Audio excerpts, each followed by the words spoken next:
teach social studies like Elijah was saying earlier, and Katie and I taught together for 3 years maybe. I think this is our 3rd year. So I went through the process of watching her flip and going to every parent meeting and basically being like, well, why are you the only teacher that does this? You know, like, why don't other teachers do this? So this past year was the first year I flipped my entire social studies class. And the biggest thing for me was that, you know, I finally have all my videos made. I have about 40 videos that cover the entire United States 8th grade history curriculum.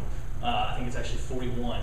But the reason I did it was because when I moved up to teach 8th grade social studies with Katie and Common Core came in at the same time, I was incredibly overwhelmed. I'm sure all of you feel the same way, like beaten down when I was leaving, because I was working as hard to get the curriculum in and also work on the investigative skills they want us to work on, the collaboration pieces they want us to work on, the speaking and listening pieces they want us to work on. So I remember going to Katie and be like, I'm worn out. And she's like going out to like play basketball and stuff like that. She's got all this energy in the world. So I had to come up with a way. You know, I started brainstorming, how can I make these lectures and take them out? Because it was taking me 2 days to cover United States and North Carolina history and, you know, dealing with interruptions and stuff. So I put everything in a video. I mean, that's what I focused on. I started, after the first unit and how exhausted I was with Common Core, we're a year-round school, so we tracked out. I spent 3 weeks making an entire unit of videos and just seeing how that was going to work. And it's changed since then. I've taken some videos out and made some new ones.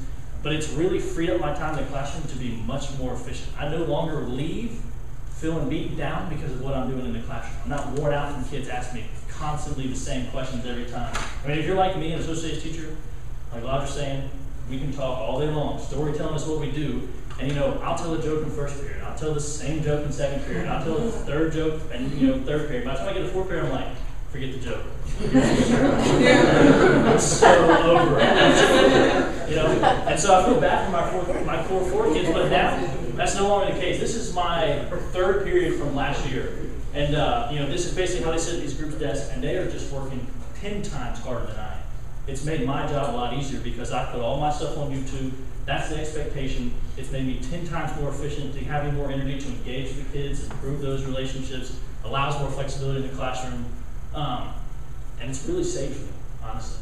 It's saved me, it's bought me some time to really figure out what I'm going to do with this Common Core stuff.